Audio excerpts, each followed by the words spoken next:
جیسا اس سے ہدایت حاصل کرنے کا حق ہے وہ متقین ہی حاصل کر سکتے ہیں۔ اسی طریقے سے جنت کے اصل حقدار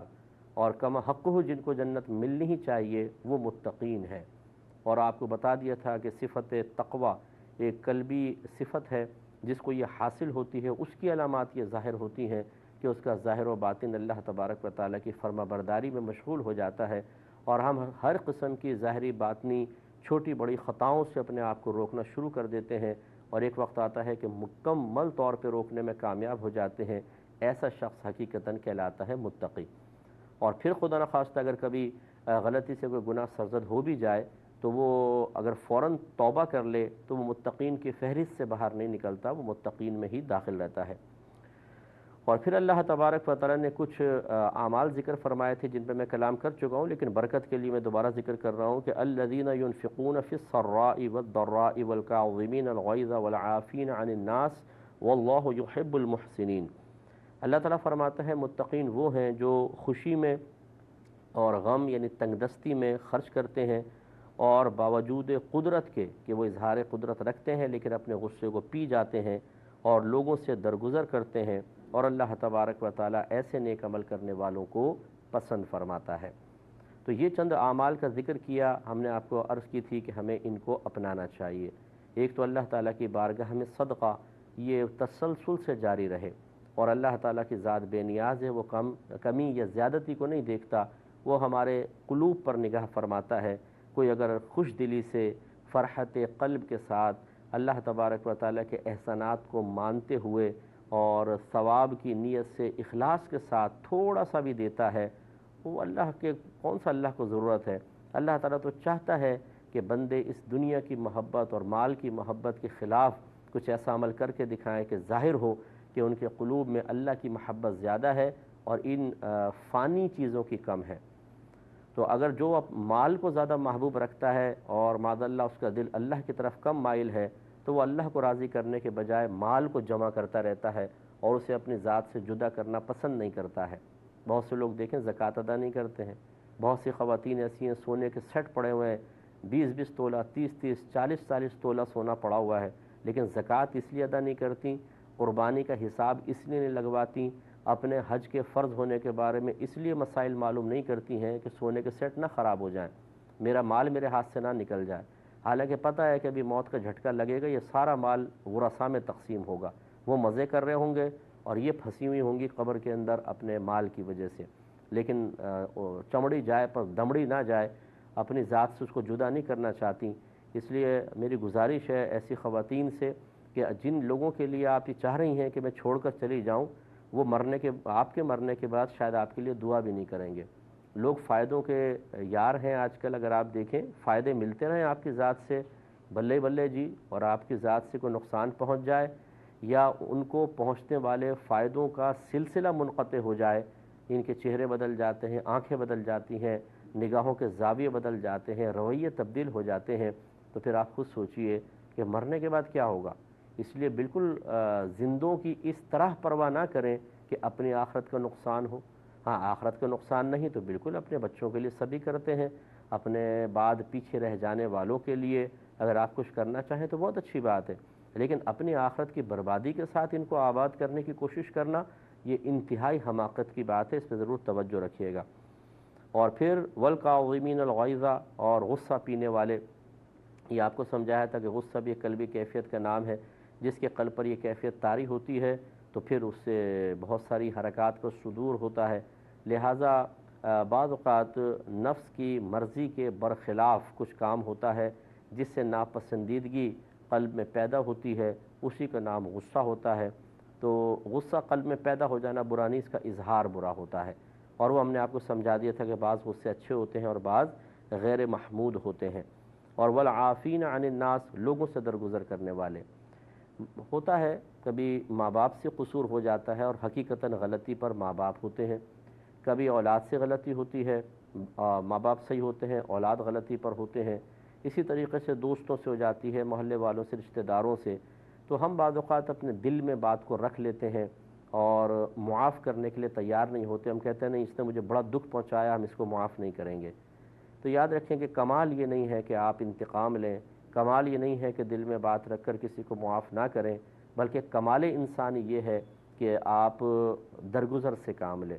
ہمارے نبی کریم صلی اللہ علیہ وسلم اسی طرح کیا کرتے تھے،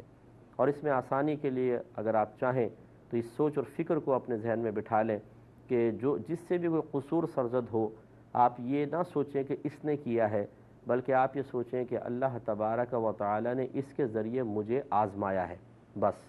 تو اصل میں پھر اس کا قصور نہیں، بس اللہ تعالیٰ نے مجھے آزمایا تو میں اپنے رب کی رضا پر راضی رہوں گا۔ اسی طریقے سے دیکھیں نبی کریم صلی اللہ علیہ وسلم درگزر فرمایا کرتے تھے، اور یہ سوچ اور فکر آپ سے ظاہر بھی ہوئی ہے۔ حضرت انس بن مالک رضی اللہ تعالیٰ عنہ کہتے ہیں کہ میں نے 10 سال تک نبی کریم صلی اللہ علیہ وسلم کی خدمت کی ہے، لیکن کبھی بھی ایسا نہ ہوا کہ سرکار نے اگر میں نے کوئی کام نہیں کیا تو یوں فرمایا ہو کیوں نہیں کیا، اور میں نے کوئی کام کیا تو یوں نہیں پوچھا کہ یہ کام کیوں کیا۔ اور فرماتے ہیں کہ بعض اوقات مجھ سے کام خراب ہو جاتا، سرکار کچھ بھی نہ کہتے، پھر اگر گھر والے کچھ کہنے لگتے، یعنی ڈانٹنے لگتے، گرفت کرنے لگتے، تو رحمت کونین صلی اللہ علیہ وسلم ارشاد فرماتے کہ اس کو چھوڑ دو، اگر اللہ نے اس کی قسمت میں نہ لکھا ہوتا تو یہ کرتا ہی کیوں۔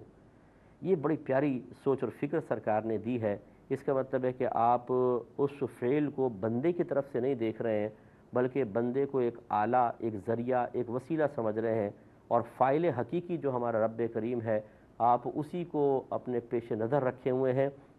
اور یقینی سی بات ہے کہ اللہ تبارک و تعالیٰ کے افعال پر، اللہ کی تقسیم پر، اگر اللہ تبارک و تعالیٰ کی ہمیں آزمانے کی مشیت ہے، اس کا ارادہ ہی یہ ہے، اس پر غصہ کرنے کا کیا فائدہ۔ تو اس کا اظہار پھر دیکھیں فتح مکہ کے موقع پر جن لوگوں نے 13 سالہ مکی زندگی میں ہمارے آقا صلی اللہ علیہ وسلم کو مارا، پیٹا، الزام لگائے، گندے گندے الزام لگائے، معاذ اللہ کے پاگل ہیں، مجنون ہیں، شاعر ہیں، یا اپنے پاس سے گھڑ کر لے آئے ہیں قرآن پاک کو، اور لوگوں کو بہکاتے تھے بہت زیادہ، کیا کچھ نہیں کیا انہوں نے، حتیٰ کہ 13 سال تک مسلسل اذیتیں برداشت کرنے کے بعد پھر سرکار ہجرت فرما کر مدینہ منورہ آئے ہیں۔ پھر وہاں بھی 10 سالہ زندگی میں مسلسل یہ چیزیں چلتی رہیں، اور پھر فتح مکہ کے موقع پہ میرے آقا صلی اللہ علیہ وسلم نے انہیں سب کو اجتماعی طور پہ معاف فرما دیا۔ کوئی انتقام نہیں، کسی کو نہیں کہ اچھا تم تو وہ تھے، تم نے بڑا تنگ کیا تھا، آ جاؤ اس کو پکڑ لو، اس کے خاندان کو پکڑ لو، مارو پیٹو، ذلیل کرو، بے عزت کر دو۔ اگر میرے آقا چاہتے تو ان میں سے تمام کام کر سکتے تھے، لیکن غور کر لیں، اگر نبی کریم صلی اللہ علیہ وسلم نے انتقام لیا ہوتا اور یہ تاریخ کا حصہ بن جاتا تو کیا اس میں تعریفی پہلو ہوتا؟ یقینی سی بات ہے کہ نہیں۔ اور میرے آقا صلی اللہ علیہ وسلم نے اتنی اذیتیں سہ کر ان کو معاف کیا۔ اب جب بھی کوئی غیر مسلم بھی ہماری تاریخ پڑھے گا، پہلے وہ پچھلا حصہ پڑھے گا پورا 13 سالہ مکی زندگی، پھر آگے، پھر فتح مکہ کے موقع پہ جب وہ پڑھے گا کہ ان کے نبی نے کس طریقے سے معاف کیا، وہ بھی سر پکڑ کے بیٹھ جائے گا کہ واقعی یہ کوئی عام انسان نہیں ہے، نبی کریم صلی اللہ علیہ وسلم بڑے عظیم انسان ہیں۔ اس لیے میں اپنی بہنوں سے خاص طور پر گزارش کرتا ہوں، خواتین ایسی ہوتی ہیں کہ یہ زیادہ منتقم مزاج ہوتی ہیں، اور یہ بعض اوقات 20 سال پرانی، 25 سال پرانی باتوں کو اپنے دل پہ لکھ لیتی ہیں، اور جب موقع ملتا ہے تو ضرور اس کو زبان پہ لاتی ہیں اور بھڑاس نکالتی ہیں، کہتی ہیں دل پہ لکھی ہوئی ہے میری باتیں، ساری دل پہ لکھی ہوئی ہیں اور بھولوں گی نہیں میں مرتے دم تک۔ ارے بہن بھول جائیں، ان باتوں کو یاد رکھنے سے اپنا ہی خون جلتا ہے، اپنا ہی مطلب ذہن خراب ہوتا ہے، انسان خود ہی ڈپریشن کا شکار ہوتا ہے، دوسرے کو کیا مسئلہ۔ درگزر کریں، معاف کرنے کی عادت ڈالیں، اس سے آپ کی عظمت بڑھے گی، آپ کی عزت میں اضافہ ہوگا، آپ اللہ کے زیادہ قریب آئیں گے، آپ کے نام اعمال میں نیکیاں لکھی جائیں گی، درجات کی بلندی کا سامان ہوگا۔ اللہ تبارک و تعالیٰ اس کی برکت سے آپ کی بے شمار گناہوں کی بخشش و مغفرت فرمائے گا، اور دین اور دنیا کی برکات سے نواز دے گا۔ کیا فائدہ انتقام لینے کا؟ بعض اوقات ایسا ہوتا ہے کہ کسی نے ہمارے ساتھ برا کیا ہوتا ہے، اور ازروع شرع ہم بدلہ لے بھی سکتے ہیں، جتنا اس نے کیا اتنا بدلہ لینے کی اجازت بھی ہوتی ہے، لیکن ہم کوئی لمٹ تو قائم نہیں کر سکتے نا، ہمارے پاس کوئی پیمانہ نہیں ہوتا، کوئی ترازو نہیں ہوتا۔ اگر 2 باتیں اس نے کہہ کر میری دل آزاری کی ہے، اور میں چاہتا ہوں میں بھی 2 باتیں کہہ کے دل آزاری کروں، تو اس کی دل آزاری بالکل میری قلبی جو میری دل آزاری ہوئی ہے اس کے برابر ہوگی، اس کی کیا گارنٹی ہے؟ یہ ہو سکتا ہے کہ میں اس کو زیادہ سخت الفاظ کہہ دوں، میں اس سے زیادہ اس کو برا بھلا کہہ دوں تو پہلے وہ ظالم تھا، لیکن جب میں نے اس ضرورت سے زیادہ اور اس کی تکلیف سے زیادہ اس کو تکلیف دے دی تو اب میں ظالم ہو گیا، وہ مظلوم۔ تو انتقام لینے میں یہ بڑا خطرناک معاملہ ہوتا ہے۔ بعض اوقات ہم نے دیکھا ہے کچھ خواتین ہوتی ہیں، وہ گھر میں آئیں، میاں بیوی کی لڑائی کروا کے چلی گئیں، تو وہ خاتون کہتی ہیں اچھا اس نے میری لڑائی کروائی، اب دیکھو میں کیا کرتی ہوں۔ وہ بعض اوقات پھر ایسا گیم چلاتی ہیں خاندان کے اندر کہ دوسری کو طلاق ہو جاتی ہے،